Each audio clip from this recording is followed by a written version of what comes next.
Hallo meine Lieben, ich weiß ja nicht, wie es bei euch aussieht, aber bei mir ist gerade alles grau in grau und es regnet draußen und ich dachte mir, vielleicht könnt ihr ja ein kleines Highlight für heute gebrauchen und deshalb wollte ich euch zeigen, wenn ihr Projekte mit Schriften macht, wie ihr die noch hübscher hinbekommt, und zwar indem ihr Glyphen einsetzt, so Verschnörkelungen an den Schriften, und solche Sachen könnt ihr verwenden, wenn ihr mit einem Plotter arbeitet oder auch wenn ihr sonstige Sachen bastelt, wo ihr Schriften verwendet. Ich werde euch das Ganze mit dem Cricut Design Space zeigen, aber das könnt ihr auch mit dem Brother Canvas machen oder mit dem Silhouette Studio oder einem anderen Tool, spielt eigentlich keine Rolle. Und es geht ein bisschen darum, dass ihr, wenn ihr nur mit der Tastatur arbeitet, ihr da eigentlich gar nicht den ganzen Umfang der Schrift oder dieser Font verwenden könnt. Und da will ich euch zeigen, wie das funktioniert. Mehr dazu gleich nach dem Intro.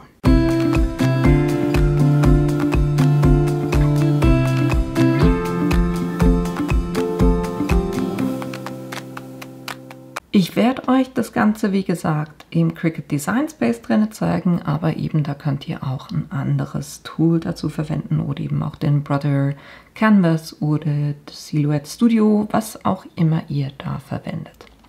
Ich habe hier zwei Schriften. Eine ist Bertilda und die andere ist Heart Love.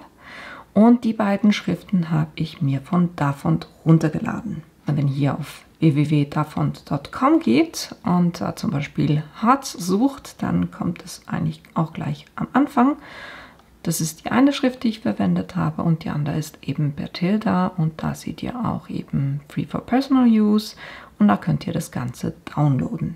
Wenn ihr dann im Download-Folder zwei Schriftarten habt oder zwei Files drin habt, dann nehmt auf jeden Fall das, was größer ist, nämlich dieses TrueType Schriftdatei, und ladet das herunter. Respektive, wenn ihr da doppelklickt drauf, dann wird euch dieses Fenster angezeigt und das könnt ihr dann könnt ihr dann auf Installieren klicken. Wenn ihr den Design Space vorher schon geöffnet hattet, dann müsst ihr dann nochmal schließen und wieder öffnen, weil das lädt die neuen Schriften beim Öffnen. Dann habt ihr die auch zur Verfügung, und wenn ihr da einfach einen neuen Text eingibt, mache ich jetzt kurz Test, könnt ihr hier die Schriften aussuchen. Vielleicht auch hier ein Hinweis: Cricut hat ja beim letzten Release das Kerning eingefügt. Das ist aber nur für einzelne Schriftarten, steht das zur Verfügung, und die haben aber per Default ist das hier angeklickt, und so würdet ihr eure Schriftart nicht finden. Das heißt, ihr müsst gucken, dass das hier nicht aktiv ist, und dann findet ihr eure Schriften hier in den Systemschriften drin.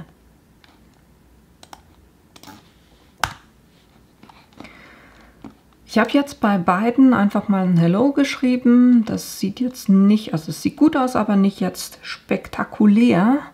Und ich will euch zeigen, wie ihr einerseits aus diesem, das ist die Bertilda, das machen könnt, und wie ihr aus dem True Love Schriftzug das machen könnt. Das heißt, wir haben hier am Anfang und am Ende diese Glyphen hinzugefügt, aber das könnt ihr natürlich auch irgendwo mittendrin machen, und ich zeige euch auch gleich, wie das funktioniert.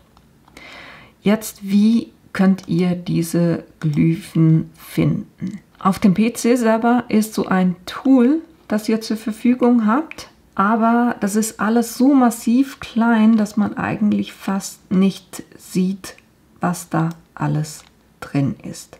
Und deshalb arbeite ich nicht gerne mit dieser Zeichentabelle, sondern ich habe hier ein Tool gesucht. Da bin ich einfach auf dem Internetbrowser, habe unter Google eingegeben Character Map UWP, und da habe ich diesen Link angeklickt, um das herunterzuladen. Das sieht dann so aus. Das ist diese Character Map UWP, die ihr am besten verwendet, oder ich verwende die einfach gerne, weil das andere mir einfach zu klein ist. Wenn ihr das Tool dann installiert habt, könnt ihr das öffnen, und da habt ihr jetzt eure ganzen Schriften drin.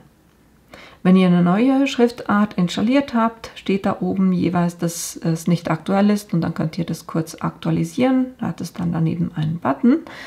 Aber ich habe die beiden Schriften schon installiert. Ich bin jetzt hier auf diesem Hardloft zum Beispiel. Wir machen zuerst den anderen Schriftzug. Wir haben hier zuerst dieses Bertilda. Das heißt, ich suche mir hier den Schriftzug Bertilda. Das ist der hier. Und ihr habt den Cricut Design Space drin gesehen. Ich lösche das kurz noch, damit wir das 1:1 machen können. Wenn ich hier einfach das Hello mit H-E-L-L-O eintippe, dann sieht es so aus. Das heißt, es verwendet eher die oberen Buchstaben. Aber wenn ihr da runter scrollt, dann seht ihr, dass da ganz viele weitere Möglichkeiten noch bestehen. Jetzt kopiere ich mir hier kurz den Schriftzug, dass ich den einfach noch ein zweites Mal habe, um euch das zu zeigen. Ich will den H ersetzen und ich will den O ersetzen. Das heißt, das Ganze ist hier alphabetisch aufgebaut. Das könnt ihr einfach runter scrollen und dann haben wir hier zum Beispiel dieses H, was mir sehr gut gefällt. Da klicke ich drauf, dann sehe ich, wie das aussieht. Und hier habt ihr den Button Copy. Dann gehe ich rüber und dann mache ich Doppelklick auf meinen Schriftzug, markiere mir hier den H und mache Ctrl-V, um das einzufügen. Jetzt sieht es hier aus, als ob es nur ein Kästchen wäre, aber ihr seht, der Schriftzug wurde so angepasst. Das gleiche machen wir auch gleich noch mit dem O. Und da will ich nicht, dass es am Anfang sitzt, sondern hier am Ende. Genau das hier will ich haben. Auch wieder Copy. Dann markiere ich den O und mache Ctrl-V. So. Und so sieht der Schriftzug doch schon besser aus als dieses simple Hello hier. Jetzt sollen wir das selber auch noch mit dem Schriftzug machen. Das war ja dieser Hardloft. Das heißt, ich muss hier einfach nach dem Schriftzug suchen. Das ist hier dieses Hardloft.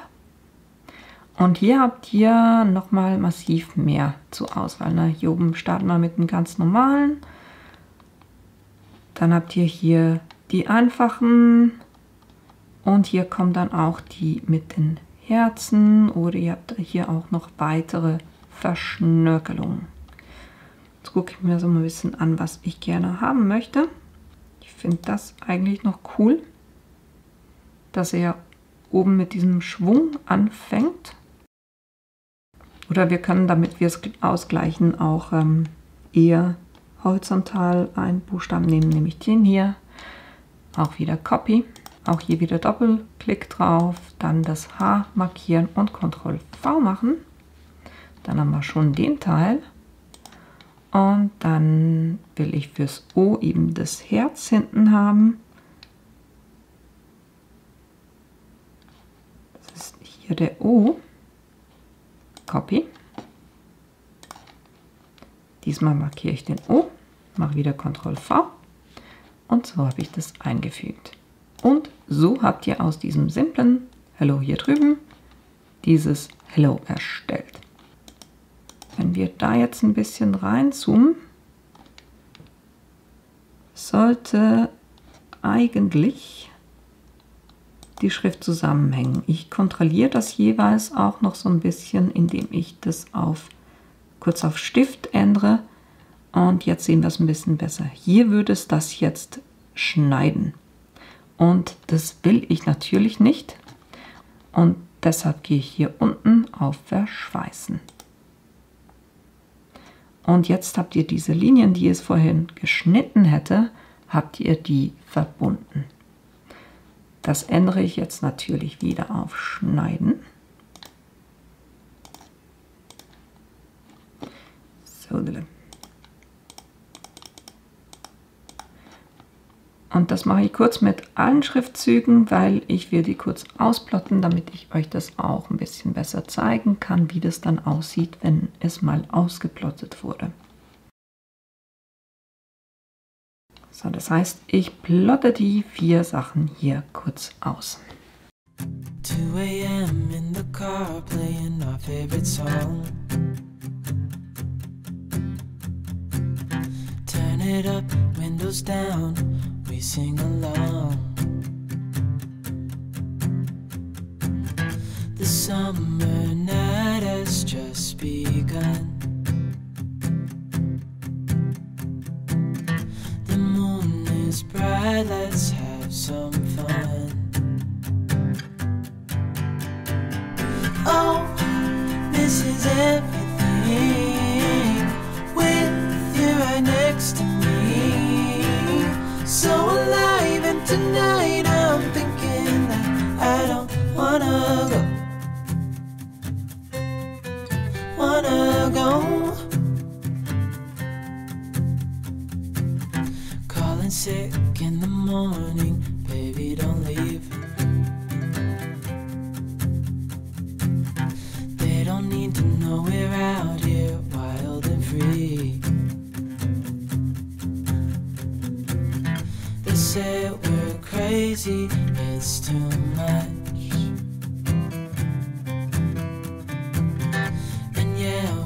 Crazy, deep in love.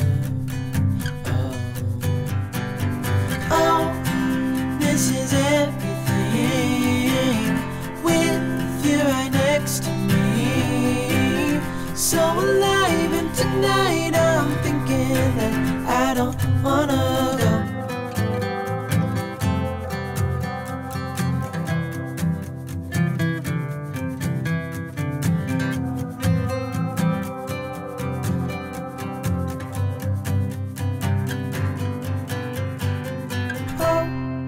This is everything with you right next to me. So alive, and tonight I'm thinking that I don't wanna go. This is everything with you right next to me. So alive, and tonight I'm thinking that I don't wanna go. Et voilà, schon haben wir die 4 Schriften übertragen oder die 2 Schriften in 2 Varianten. Und ihr seht, dass die mit den Glyphen oder Verschnörkelungen, wie ich die gerne nenne, massiv besser aussehen, als wenn wir die ohne haben. Natürlich passt es nicht immer für jedes Projekt, aber ich finde das schon extrem cool, was man damit machen kann. Und ja, eben, so könnt ihr das verwenden, wo auch immer ihr das verwenden wollt. Und guckt euch wirklich die Schriften an, die ihr habt, wo ihr noch zusätzliche Zeichen mit Glyphen unten habt. Könnt ihr wirklich einfach eure Schriften auswählen und in diesem Tool eben dann runterscrollen und gucken, ob es da noch zusätzliche Zeichen hat. Gerade so bei Handlettering-Schriften ist das sehr oft der Fall.